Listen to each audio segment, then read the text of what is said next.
중학교에 들어간 한 남자아이가 있었어요. 이 아이는 다른 건 성적이 다 좋은데 수학 성적이 아주 바닥이에요. 그래서 다른 걸 잘해서 시험 점수가 높다 하다가도 수학 점수 때문에 다 까먹어요. 엄마는 그것이 너무나 안타까웠습니다.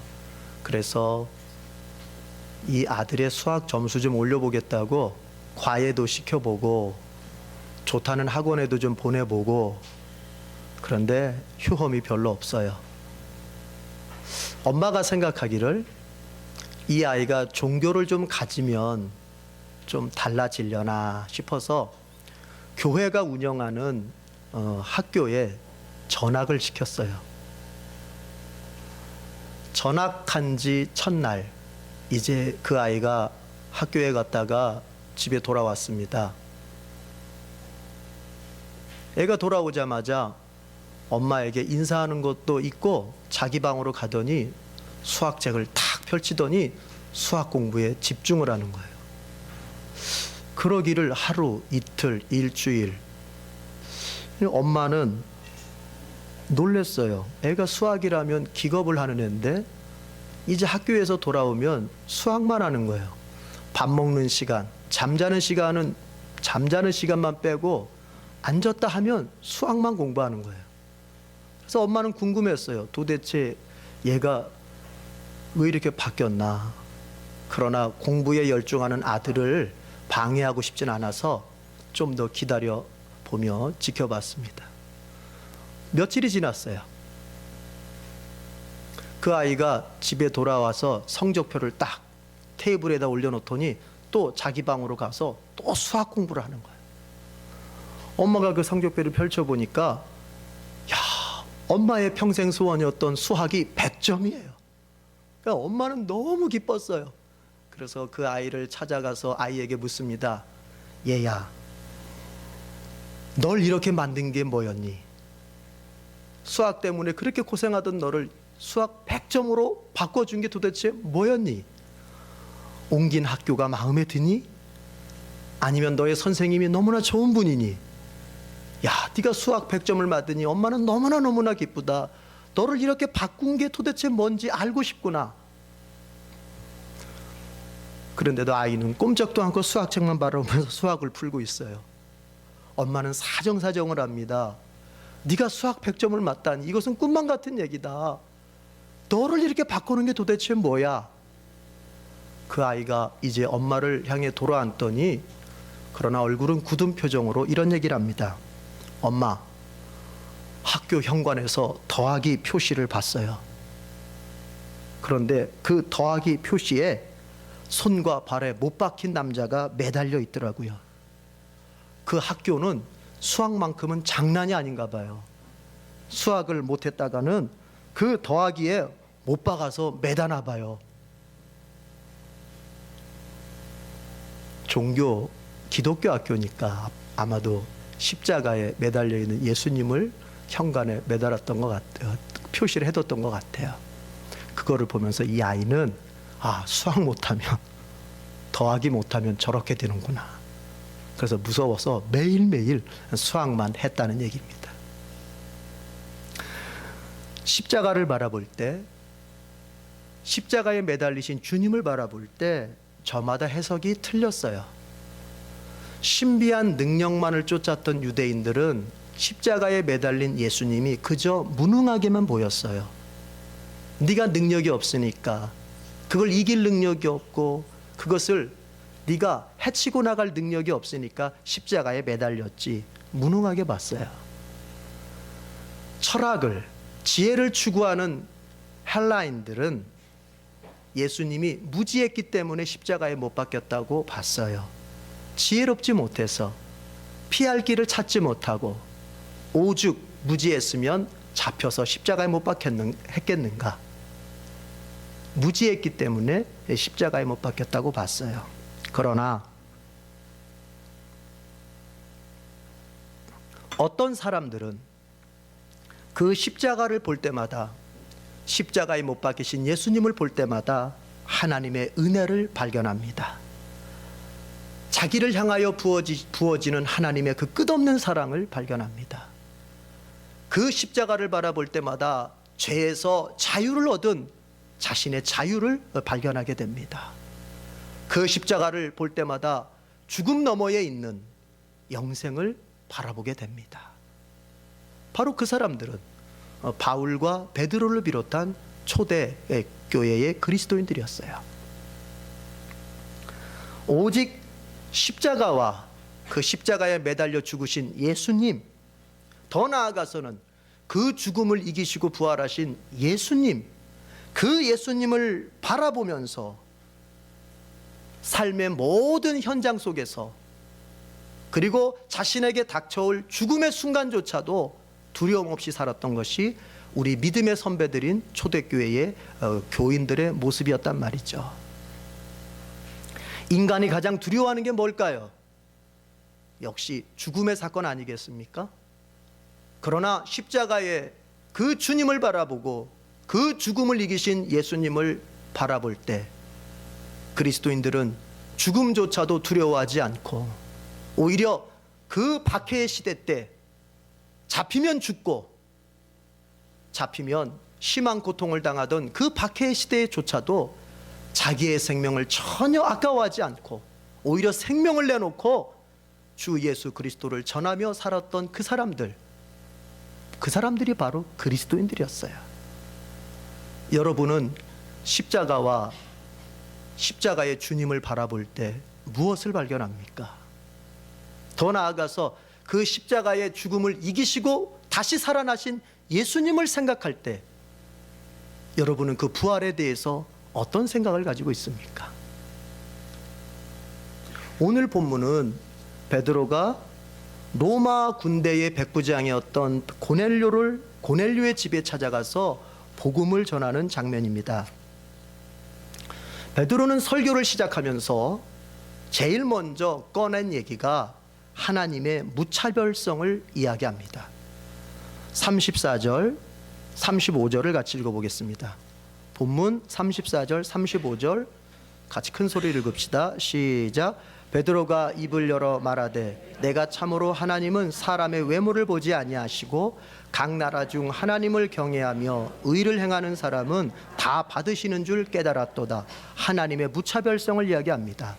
하나님은 사람의 외모를 보지 아니하시고 그가 혈통적으로 어디에 속했든지, 그의 사회적 위치가 어디에 있든지, 그가 경제적으로 어느 정도의 소유물을 가졌든지, 그가 지성적으로 어느 수준이 되었든지, 하나님께서는 오직 하나님을 경외하며 하나님을 믿고 하나님 그분을 사랑하는 자라면은 차별 없이 외적인 조건과는 별개로 다 받아주시는 분이라는 것을 베드로가 깨달았다고 이야기하고 있습니다. 여러분, 그렇습니다. 하나님은 차별이 없으신 분입니다. 세상이 돌아가는 것을 가만히 보면 권력을 쥐고 악하게 살면서 욕심 부리는 사람들이 더 잘 되어져 가는 것처럼 보입니다. 그러다 보면 없는 사람들의 마음속에, 작은 자들의 마음속에는 야, 하나님조차도 역시 강한 자의 편이구나, 역시 하나님조차도 세상 있는 자들의 편에 서시는구나, 이런 오해를 가질 때가 있어요.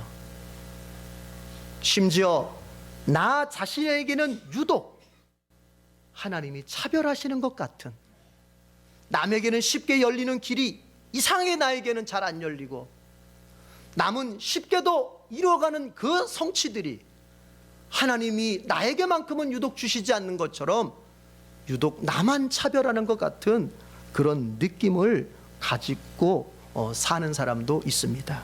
그러나 우리 가운데서 그런 사람들이 있다면 오늘 베드로를 통한 하나님의 음성을 한번 들어보십시오. 하나님은 차별하지 않습니다. 그의 외적인 조건이 무엇이 됐든지 간에 그가 하나님을 찾는 사람이라면 그 사람이 지닌 그 어떤 조건도, 외적인 조건도 하나님의 사랑에서 그 사람을 끊을 수 없습니다. 여러분, 하나님에 대한 오해를 푸십시오. 하나님의 사랑은 우리 모두에게 매일매일 부어지고 있습니다. 비록 이 세상이, 삶이 나에게 불리하게 돌아가는 것 같고 악한 사람들에게만 더 좋은 기회들이 돌아가는 것 같은 그런 세상살이를 우리가 경험한다 할지라도 하나님은 결코 그런 분이 아님을 확신하면서 우리가 내일을 소망할 수 있기를 바랍니다. 하나님은 하나님을 경외하며 찾는 사람들을 지금도 다 알고 계십니다. 누가 하나님을 사랑하고 있는지, 누가 하나님을 예비하고 있는지 다 알고 계십니다. 그리고 그 사람들과 함께 계십니다. 때로는 나를 훈련시키시기 위해서 고난이라고 하는 삶을 주실 때도 있지만, 훈련 여건상 나에게 어려움을 주실 때가 있지만, 그러나 하나님은 그 어떤 경우에도 나를 버리거나 외면하거나 못 들은 채 하거나 그러시지는 않습니다. 오히려 그 고난의 삶의 자리에서 하나님의 도우심을 경험하고 하나님의 은혜의 맛을 보게 함으로써 그가 평생 하나님의 은혜 안에 살도록 만들어 주시는 분, 그분이 바로 우리의 아버지 하나님이십니다. 이 하나님에 대한 믿음을 오늘 베드로의 그 권면의 이야기를 통해서 여러분이 확신할 수 있기를 바랍니다. 아울러 이런 하나님을 따라서 우리도 사람을 차별하지 말고 살아야 되겠습니다. 교회에 찾아오는 누구에게도 그 사람이 사회적 위치가 어떻게 되든, 경제적 수준이 어떻게 되든, 그 사람의 지식의 정도가 어떻게 되든을 떠나서 절대로 차별이 있어서는 안 되겠습니다. 여러분, 누구든지 교회의 품으로 돌아오는 사람은 그저 그리스도의 구원이 필요한 죄인에 불과한 거예요. 그 사람이 밖에서 백만장자가 되었던, 그 사람이 대학 교수가 되었던, 세상의 정치 권력을 가진 사람이 되었던, 교회를 찾아 주님 앞에 나올 때는 그 사람은 구원받아야 할 한 죄인에 불과한 것입니다. 그러므로 우리는 어느 누구를 막론하고 그를 불쌍히 여기고 그를 이해하고 그를 사랑하고 그를 보듬어 줄 수 있는 그런 사랑의 교회, 사랑의 성도가 되어야 되겠습니다. 절대로 그 어디에서나 사람을 외적인 조건으로 차별하지 않는 그런 성숙한 성도가 저와 여러분이 될 수 있기를 바랍니다. 베드로는 이어서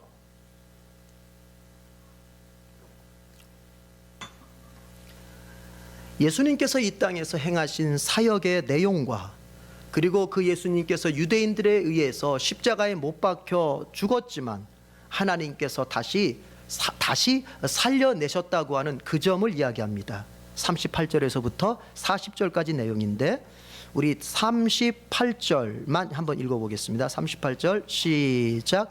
하나님이 나사렛 예수에게 성령과 능력을 기름 붓듯 하셨음에 그가 두루 다니시며 선한 일을 행하시고 마귀에게 눌린 모든 사람을 고치셨으니 이는 하나님이 함께 하셨습니다. 예수님께서 이 땅에 성육신 하셔서 행하신 사역들의 핵심은 오직 살리는 것이었습니다. 예수님 자신이 그렇게 말씀하셨습니다. 요한복음 10장에서 인자가 온 것은 양으로 생명을 얻게 하고 그 생명을 더욱더 풍성하게 주려고 왔다고 하셨습니다. 예수님이 이 땅에 육신을 입고 오신 그 사건, 성육신 사건은 바로 우리 안에 생명을, 하나님이 주시는 복과 그 사랑과 은총을 더욱 풍성하게 누릴 수 있도록 그렇게 하시려고 오셨다는 거예요. 그것을 예수님께서는 각지를 돌아다니면서 병든 자에게는 병을 고쳐주심으로써, 귀신 들린 자에게는 귀신을 내쫓아 주심으로써, 삶의 절망에 앉은 자에게는 삶의 소망을 주심으로써, 이제 모든 것에 희망을 잃고 숨어있는 자에게는 그를 세상 밖으로 끄집어내어 담대하게 살 수 있게 하심으로써 예수님은 살리는 사역을 계속 하셨던 것입니다. 그 예수님의 사역은 2000년 전에 그때로 끝난 것이 아니라 지금도 여전히 계속되고 있습니다. 무엇을 통해서? 성령을 통해서 계속되고 있습니다. 예수님의 그 살리시는 사역은 지금 이 순간에도 성령을 통해서 저와 여러분의 삶의 자리에서 계속되고 있습니다. 우리가 삶에 지쳐서 우리가 그만 삶을 포기하고 싶을 때, 내 삶이 너무 고단해서 내 짊어진 짐이 너무나 무거워서 그저 원망과 불평과 이제는 자포자기 속에 놓여 있을 때, 예수님은 성령을 통해서 우리를 도우십니다. 우리를 위로하십니다. 우리가 힘을 낼 수 있도록 우리를 격려하십니다. 그리고 실제로 삶의 무게를 감당할 수 있도록 능력을 더하여 주십니다. 예수님의 사역은 절대로 살리는 사역이지 죽이는 사역이 아닙니다. 때로는 우리에게 어려움이 옵니다. 그리스도인이지만 고통의 시간을 경험합니다. 그러나 오해하지 말 것은 예수님은 그 고난의 순간을 통해서 우리를 더욱더 빛나게 살리신다는 것입니다. 더 높게 세워가신다는 것입니다. 우리의 그 무너지는 순간들을 통해서 더욱더 새로운 것을 우리 인생 속에 세워가신다는 얘기입니다. 살리시는 주님, 그분이 바로 우리의 주님 예수 그리스도이시죠. 이 예수님을 믿음으로 바라볼 수 있는 모든 성도들이 되기를 바랍니다. 더군다나 그분은 인간의 가장 두려워하는 것인 죽음까지도 이기신 분이십니다. 유대인에 의해서 십자가에 못 박혀 죽었습니다.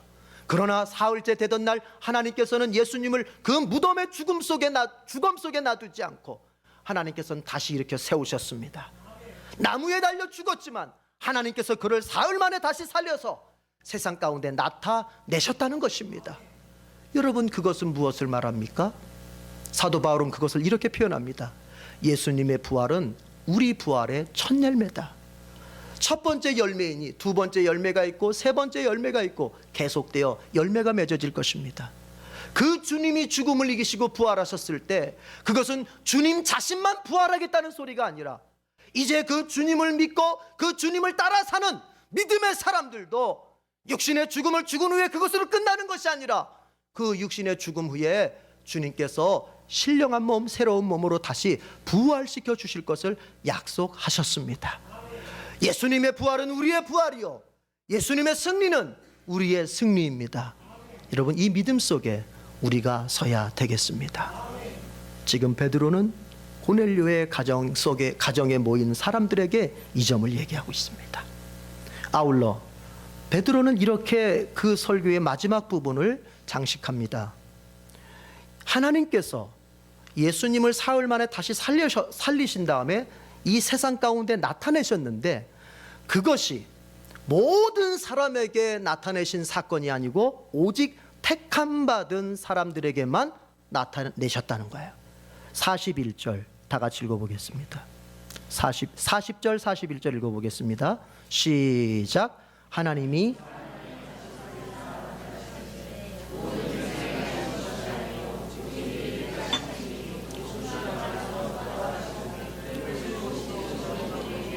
하나님께서 사흘 만에 그리스도를 다시 살리셔서 세상 가운데 드러내시는데 그것이 모든 백성에게 다 알리신 것이 아니라 오직 미리 택하신 증인들, 오직 선택된 자만 주님의 부활을 봤다는 거예요. 이 점이 중요한 거예요. 여러분, 부활이 믿어지십니까? 여러분은 주님께 선택된 사람들입니다. 그 믿음은 내게서 나온 것이 아니라 하나님이 내게 주신 선물입니다. 그리스도의 부활을 믿으려고 내가 애써서 믿은 것이 아니라 하나님께서 내게 선물로 주신 그 믿음이 나의 마음을 사로잡기에 우리는 주님께서 죽으셨다가 다시 살아나셨다고 하는 그 부활이 신화처럼 들리지 않고 전설처럼 들리지 않고 그것은 현실이었으며 역사였으며 그것은 진실이었음을 우리 마음속에 아무런 어려움 없이 믿습니다. 그 사람은 하나님께 선택된 자야. 하나님께 선택되지 못했던 자는 믿을 수가 없습니다. 그런 일이 어떻게 일어나? 그거는 과학적으로 불가능한 거야. 역사적으로 여태까지 누가 죽었다가 다시 일어난 사람이 어딨어? 죄송합니다. 그 사람은 아직 하나님께 선택되지 못한 사람입니다. 성경은 밝히 말하고 있습니다. 그리스도의 부활의 사건을 믿을 수 있는 사람, 볼 수 있는 사람, 믿을 수 있는 사람은 오직 하나님에 의해서 선택된 사람들 뿐이라고 말합니다. 나중에 천국에 가는 사람 역시도 바로 그 선택된 사람들 뿐입니다. 즉 그리스도의 부활을 믿는 사람만이 천국에 갈 수가 있는 것입니다. 여러분, 중요한 개념이 하나 있습니다. 베드로는 이렇게 얘기를 했어요. 모든 백성에게 하신 것이 아니요 오직 미리 택하신, 따라합시다, 증인. 하나님께서 그리스도의 부활을 목격하고 그리스도의 부활을 믿을 수 있는 사람들을 선택하셨다는데, 베드로는 이름하기를 그 하나님께서 부활을 믿을 수 있도록 선택한 사람들의 정체성이 뭐냐? 그들의 정체성은 단순히 믿기만 하는 자가 아니라 그 부활의 주님을 증언하는 증인들이다 이야기합니다. 그것은 무슨 얘기입니까? 주님의 부활이 믿어지도록 선택된 우리 모두는 어떠한 책임을 안고 있습니까? 세상에 나아가서 그리스도를 증언해야 되는 증인의 사명이 우리에게 남아있다는 얘기인 것입니다. 단순히 부활이 믿어지고 그래서 그것을 통해서 예수님을 내가 믿는다가 아니라, 이제 그렇게 됐습니까? 남은 사명이 있습니다. 여러분의 가정과 여러분의 직장과 여러분의 삶의 자리에 나아가서 내가 부활했다고 믿는 그 그리스도를 담대하게 전하는 것에 있습니다. 여러분, 그리스도인은 그리스도의 부활을 증언하는 증인들입니다. 이것이 굉장히 중요합니다. 그래서 우리의 삶의 자리는 항상 무엇으로 가득 차야 하냐면 예수 증인된 삶이 가득해야 돼요. 많은 돈과 많은 명예와 많은 어떤 획득거리들이 내게 있는 것이 아니라 내 삶에 풍성해야 될 것은 나를 위해 죽으시고 다시 사신 그리스도에 대한 증언들이 내 주변의 사람들에게 풍성해야 됩니다. 여러분, 이제부터는 우리가 그렇게 사십시다. 지금까지는 그렇게 못 살았다 하더라도 내가 이제는 그리스도의 증언으로 내 삶을 풍성하게 채우는 그런 사명자의 삶을 사십시다. 여러분, 마지막으로 다시 한번 당부합니다. 주님의 부활을 믿으시길 바랍니다. 부활신앙으로 살길 바랍니다. 부활신앙으로 산다고 하는 것은 두 가지의 의미가 있어요. 첫 번째는 뭐냐면 미래에 있을 부활을 바라보는 것입니다. 미래에 있을 부활을 바라본다고 하는 것은 주님께서 재림하시는 날 우리에게 새 몸을 입혀주실 것입니다. 완전한 날입니다. 그 새 몸을 입는 순간 우리는 더 이상 육체를 가지고 있음에도 불구하고 내 욕망에 사로잡혀 살지 않습니다. 어떻습니까? 지금 우리가 옛 육체를 입고 있는 이 순간, 죄성으로 찌든 육체를 입고 있는 이 순간, 마음으로는 하나님의 법을 따르고 싶지만 내 육신의 삶은 아직도 죄의 법을 겨냥하고서 그 사이에서 갈등하는 우리 자신 아닙니까? 그러나 우리 주님께서 재림하시는 그날 우리에게 새롭게 입혀주시는 육체를 입을 때는 더 이상 내가 육체 때문에 주님의 법을 따라야 할지 세상의 법을 따라야 할지, 주님의 법을 따라야 할지 내 욕망의 법을 따라야 할지 갈등하지 않고 고통하지 않는 그런 기쁜 날, 우리의 기쁨이 완전히 회복되는 날, 그것이 바로 주님께서 내게 새 몸을 입혀주시는 날, 우리를 부활시키는 날인 것입니다. 미래의 부활을 바라보고 산다고 하는 것은 바로 그날을 바라보고 사는 거예요. 주님께서 앞으로 나에게 새 육체를 입혀주실 그날, 그래서 우리가 사도 신경에서 고백하는 것처럼 몸의 부활을 믿습니다. 바로 주님께서 오셔서 내게 새 몸을 입혀주실 그날을 내가 현재를 살아가고 있지만 앞으로 나에게 있을 것을 믿습니다. 그것이 미래에 있을 부활을 바라보고 사는 거예요. 뿐만 아니라 그리스도인이 부활신앙으로 산다고 하는 것은 두 번째 의미가 있는데, 그것은 현재에 있을 부활을 바라보고 사는 것입니다. 현재에 있을 부활을 바라보고 산다고 하는 것은 이런 의미입니다. 우리가 예수님을 따라서 신앙의 삶을 살지만 때로는 신앙 때문에 어려움을 겪습니다. 내가 예수 믿기 때문에 가족들로부터 어려움을 겪고, 내가 예수 믿기 때문에 직장에서 불이익을 당하고, 내가 예수 믿기 때문에 세상 가운데서 더 움켜질 수 있는 것들을 놔야 되는 그런 고난의 시간들이 있습니다. 그때가 고통스럽습니다. 내가 이러려고 예수 믿었나? 내가 이러려고 교회 다녔나? 너무 고통스럽습니다. 아픕니다. 그때의 부활신앙은 무엇입니까? 예수님께서 십자가에서 죽으실 수 있었던 담대함이 어디에 있었던가? 그것은 바로 사흘 만에 다시 살 것을, 부활할 것을 바라봤기 때문인 것입니다. 그런 것처럼 십자가와 같은 고난이 내 인생에 찾아왔을 때도 우리는 그 고난 뒤에 있을 부활과 같은 다시 일어섬이 우리에게 있다는 것을 믿고 그 고난을 거부할 것도 아니고 그 고난에서 원망하며 망할 것도 아니고 우리가 그 고난을 달게 인내하면서 주님께서 나를 일으켜 주실 날을 기다린다는 의미인 것입니다. 여러분의 현재의 삶에 어떤 고통이 있습니까? 여러분의 현재의 삶에 어떤 아픔이 있습니까? 주님께서 십자가에서 죽으셨을 때 그것으로 끝났다면 우리의 생애도 이 고난에서 끝날 것입니다.